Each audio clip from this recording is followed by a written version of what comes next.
These hallowed grounds tell a tragic story.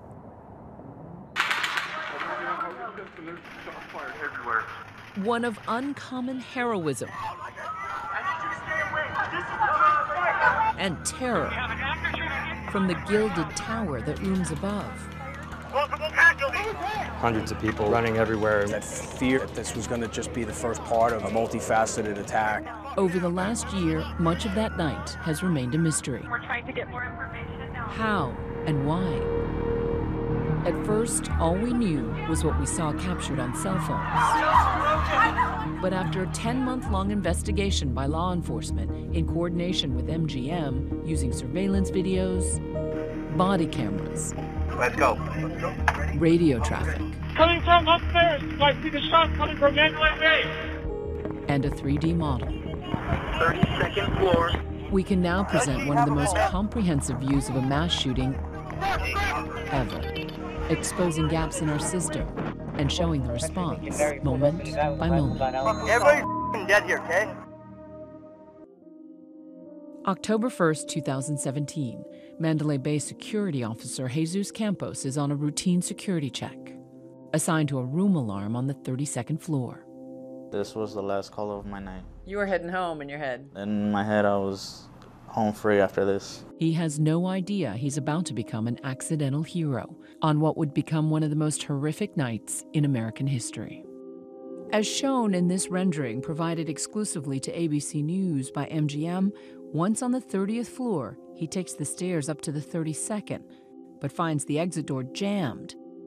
So he walks up to the elevator and takes it back down. When did something seem off to you?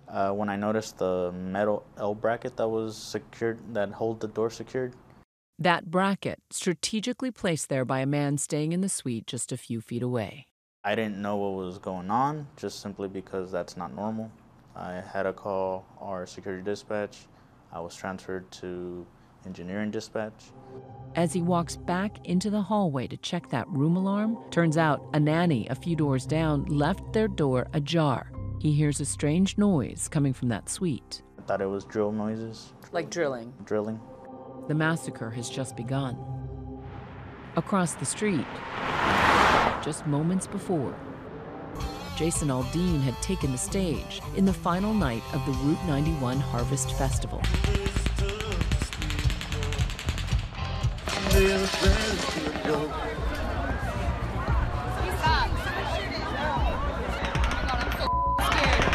Bullets rain down on the 22,000 concertgoers packed into the open-air venue.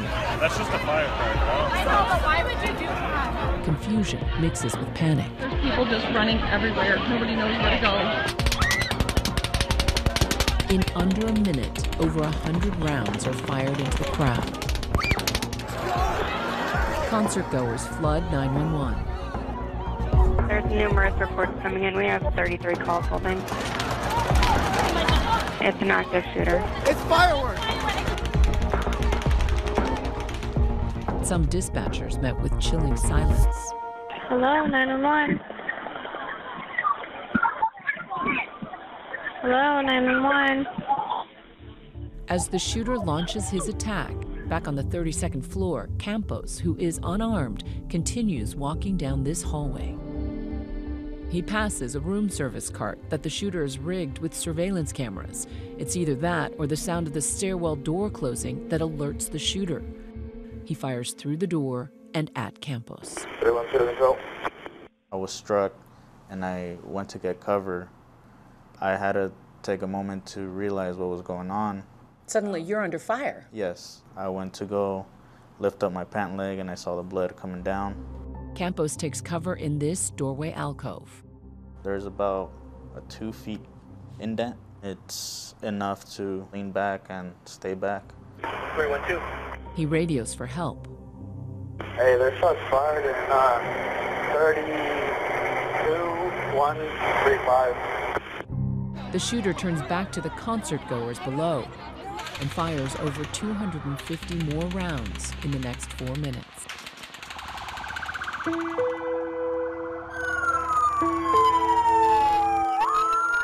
Las Vegas Metro police officers respond to the scene. Control, misadvising there are people down on stage left. We have multiple casualties. CSWs in the medical tent. Multiple casualties. Control, be advised, shots are coming forward, coming from stage. Here, you have more cover. No, come here. Hey, get behind cover. But they too come under attack.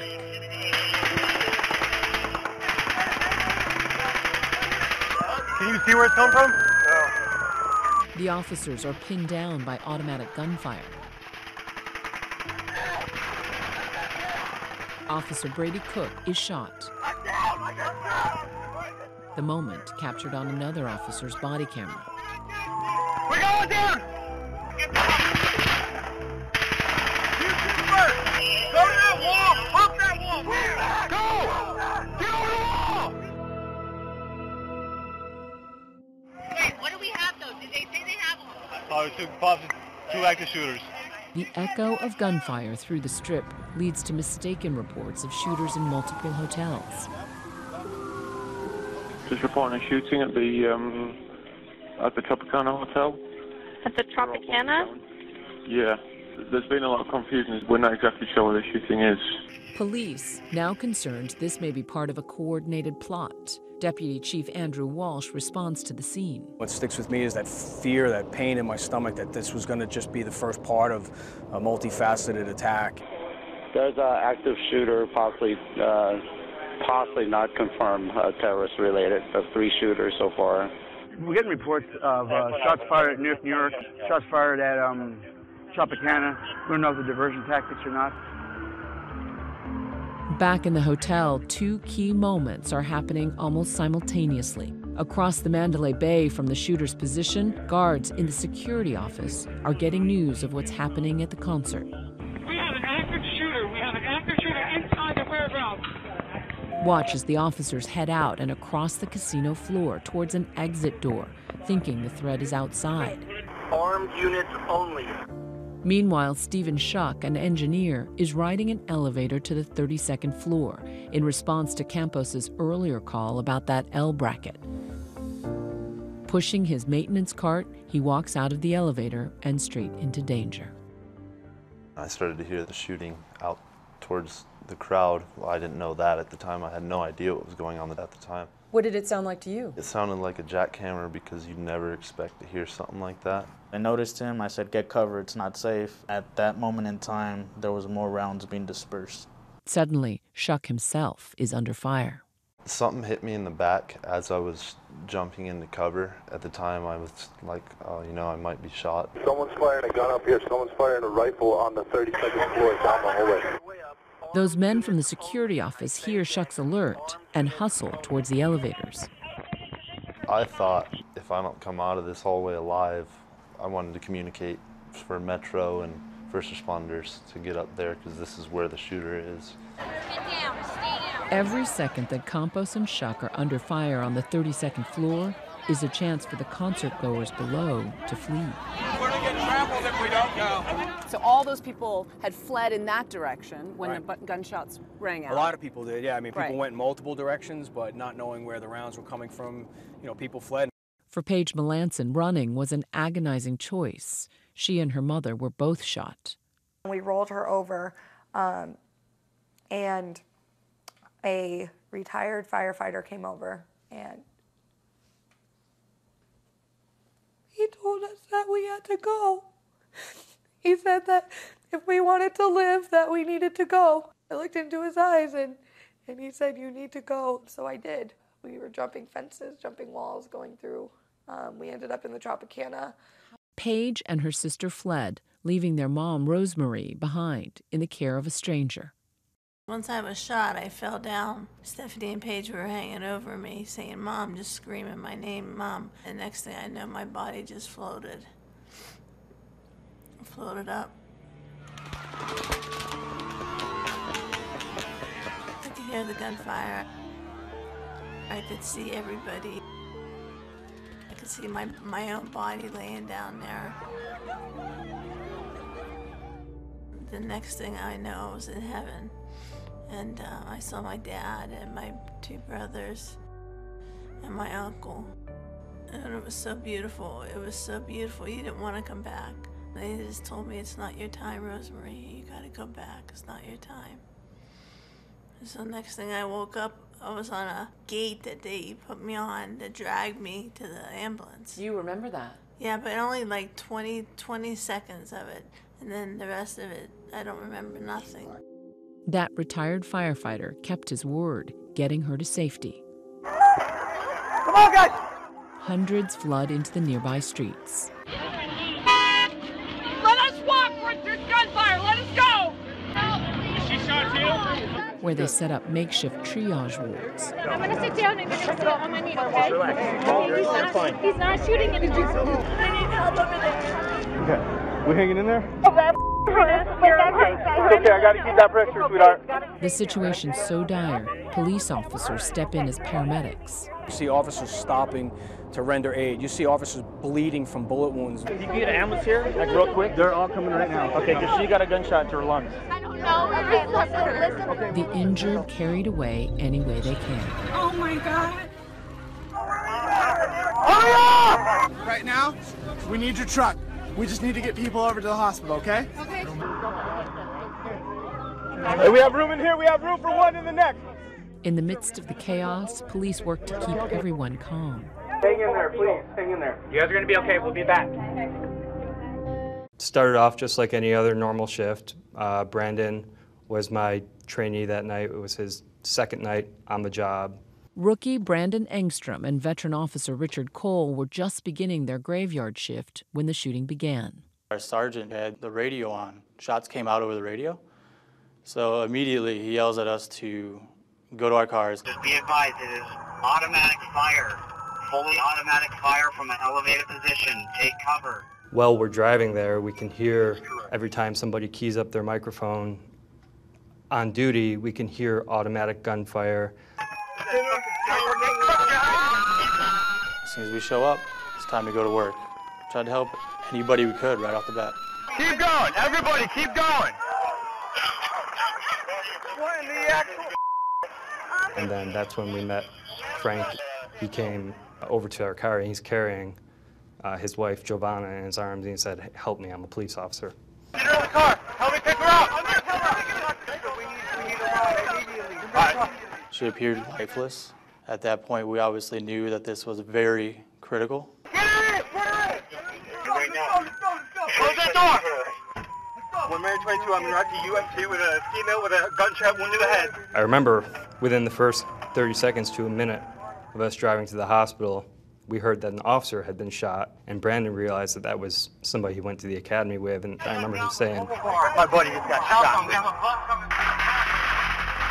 That officer, Brady Cook, who moments earlier had been pinned down with that team of officers under fire. Like Brandon, it was Officer Cook's second day on the job. That all in itself was tough. All I could think was, we have to get Giovanna to the hospital immediately. And all I wanted to do was help both. Almost there, man. Hang on. Just driving as fast as we can, and Frank's in the back seat, and he's yelling at Giovanna to hang on. 1 minute, man. 1 minute. Keep talking to her. Put pressure on this one. Make sure you're doing chest compressions, man. I remember banging on the window, and I hear Brandon in the front. He's telling me to, hey, you know, keep doing chest compressions, and we're almost there.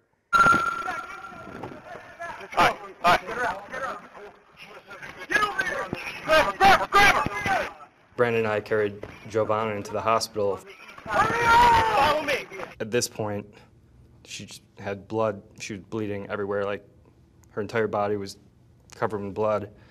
And we carried her into the emergency room, and I just remember yelling, "Hey, I have a gunshot wound to the head. Where do you want her?"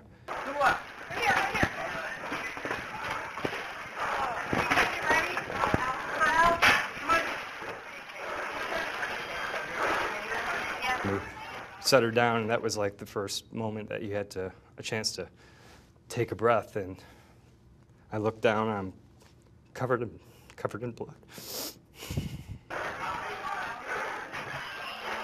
I looked at Brandon. He said, "What are we doing?" I said, let's go. We got to go back."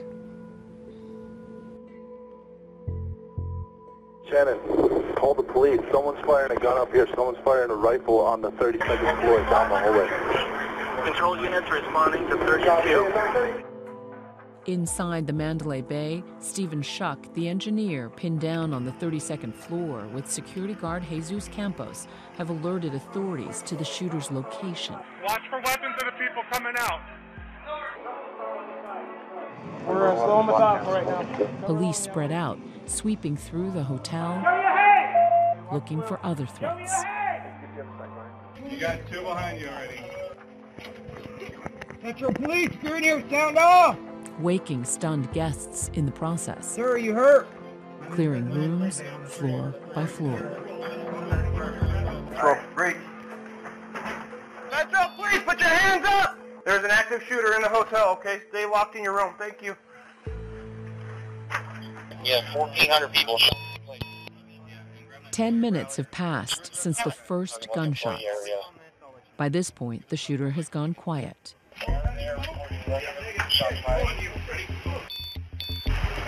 On the 32nd floor, Schuck and Campos escaped to safety as police and security worked to get the guests out of their rooms. Let me see your hands!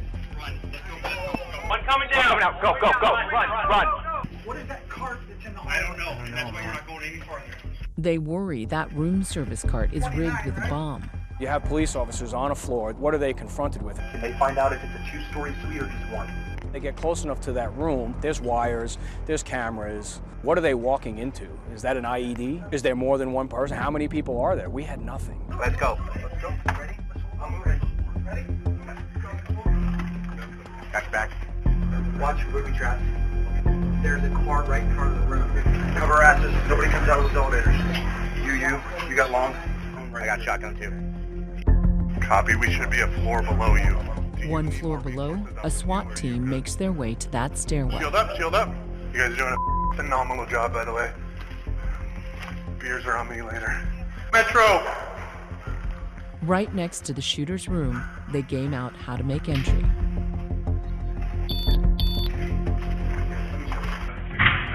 They force open that bolted door.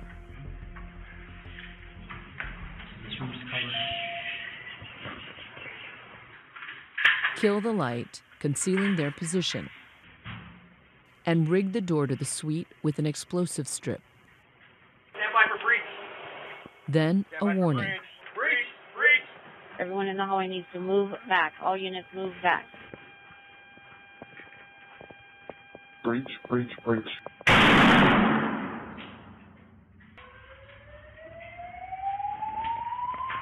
Okay, cover on that. In with you.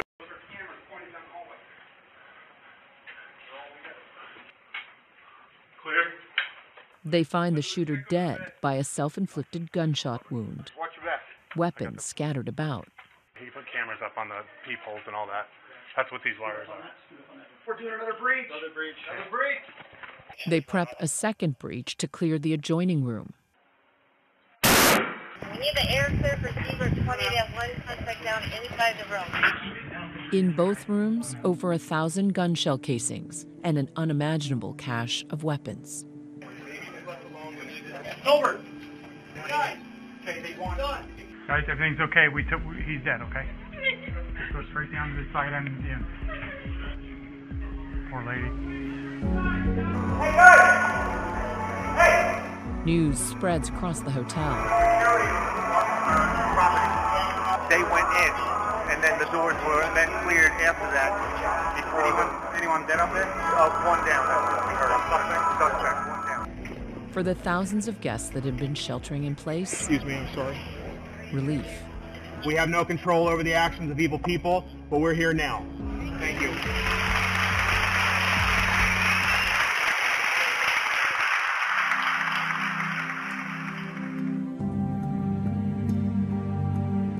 A devastating national tragedy in Las Vegas, claiming 58 lives and leaving hundreds injured. As a nation, it's as if we've grown desensitized to the horror of mass shootings.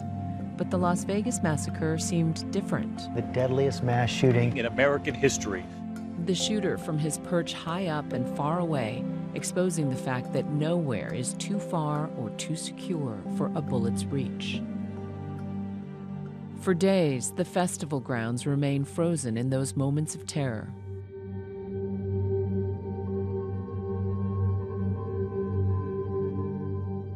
As authorities work to calculate the totality of the disaster. It's hard to comprehend what happened, even to this day. The final toll, staggering. 58 dead, over 850 injured. The deadliest mass shooting in modern American history. After the shooting, we went back, and then our next job was to clear the concert grounds and look for anybody who was still alive and hiding. And then after that was done, our job for the rest of the morning was actually standing over some people who were passed away until the coroner could come and pick them up until about 8 in the morning. Later that morning, they head back to the hospital to check on Officer Brady Cook and that young woman they had carried in. I said, let's go down to trauma and see if we can get the name of the girl that we brought in. I thought for sure that she probably didn't make it. And then we talked to a nurse, and I said, hey, we brought this girl in last night. She was, oh yeah, I remember her.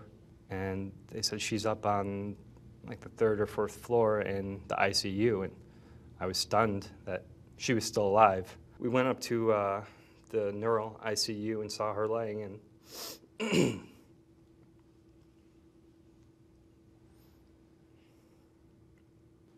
Going to the hospital and learning that she's actually still alive was kind of like sunshine to a dark day. I saw it in their face that they were hurt by this, and they could, and I kept telling them, hey, be proud, you guys got my wife here. For Frank and Giovanna Calzadias, their swift actions meant the difference between life and death. There's nothing but love for those two guys. Yeah, for sure. I'm speechless. I don't know what words to say to them, that I'm grateful. They saved my life. In the days after the attack, the dark portrait of the man at the center of the massacre came into focus. The shooter, 64-year-old Stephen Paddock, a retired accountant and real estate investor, at one point a net worth of just over $2 million. But the scale and scope of what he did and how he did it remained a mystery. September 25th, 2017, security camera footage captures Paddock arriving at the Mandalay Bay Resort and Casino 6 days before the attack. He's a high roller, a regular at the hotel. He was a very typical guest. He was, in our estimation, the lowest risk type of individual. No alarm bells going off. Paddock checks into a suite on the 32nd floor, and he's given the VIP treatment, allowed to bring his luggage up through a service elevator. He just looks like a middle-aged guy with a lot of luggage going up to a room. In the Mandalay Bay, a sprawling metropolis of restaurants, nightclubs, and over 100,000 square feet of gambling, he is only one man in a sea of thousands. Over the course of the next 6 days, under the ever-watchful eyes above, Paddock moves about the hotel, where he's known to gamble tens of thousands of dollars at a time. He can be seen playing the slots, making a purchase at the resort shop, and leisurely walking around. He preferred to play video poker machines. He would stay at that for hours on end. And spend the nights here? Yes. Literally through the night? Over the course of his stay, he makes several trips to his house in Mesquite, Nevada, and brings in case after case after case of luggage. 21 suitcases in all, full of guns and ammunition. 4 days into his stay, he checks into an adjoining room on the 32nd floor, using the name of his girlfriend. Authorities say he'd already wired $150,000 to her in the Philippines. Finally, the investigation shows on October 1st, he orders room service and rigged those surveillance cameras before he brings in a final batch of suitcases and locks himself in his room. This will be the last known footage of Stephen Paddock alive. Since the night of October 1st, the story of what happened in this hallway on the 32nd floor has only been talked about, never seen, until now. Jesus was coming here to check this door, which had been left ajar by a nanny who wanted to check on the kids across the hall. Chunks of wall are missing because it's been taken out as evidence because shrapnel and bullets were flying down this hallway, shot from all the way in the other end. And as we get closer to where the shooter was hiding out, you can see more of the debris, more of the drywall, more of the soot. Behind this door, investigators would find 24 weapons, ranging from AR-15s with bump stocks to AR-10s with armor-piercing bullets, which are legal to buy but illegal to sell. He fired more than 1,000 rounds in 10 minutes, but he still had over 5,000 rounds of live ammunition.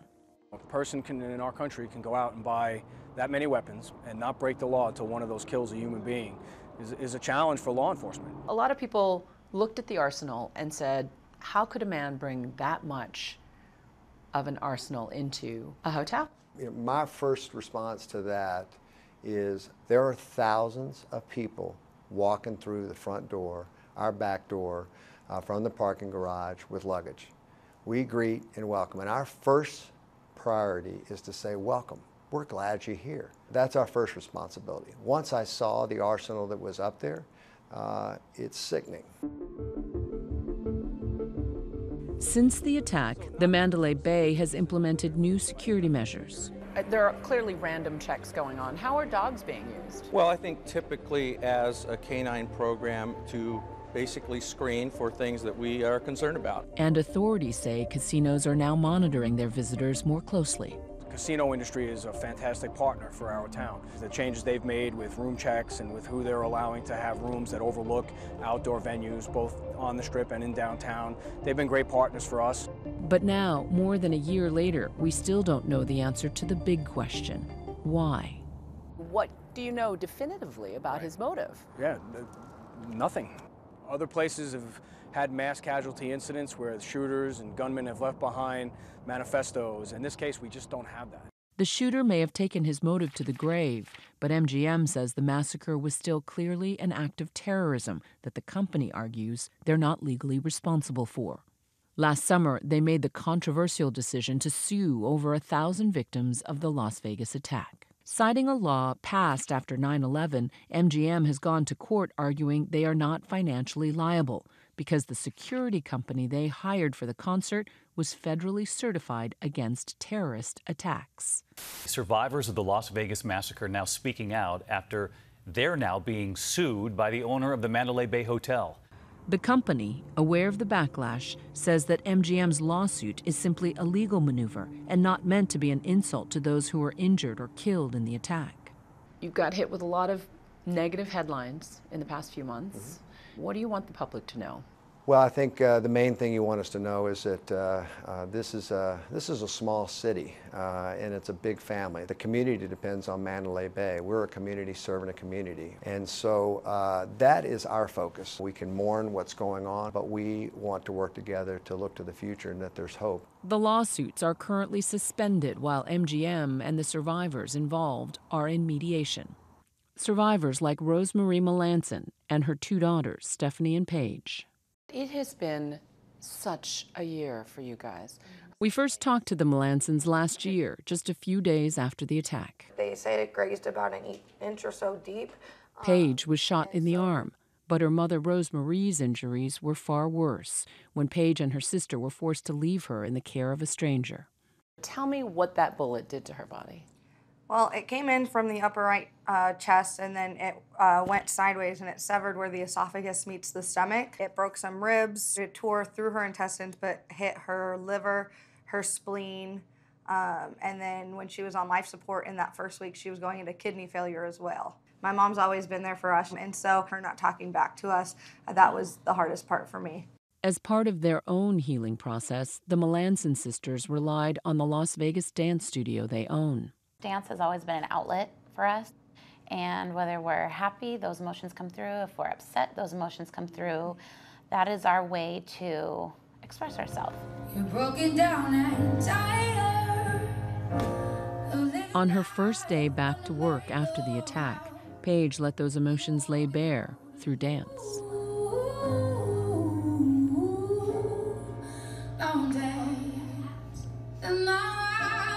I chose the song Rise Up.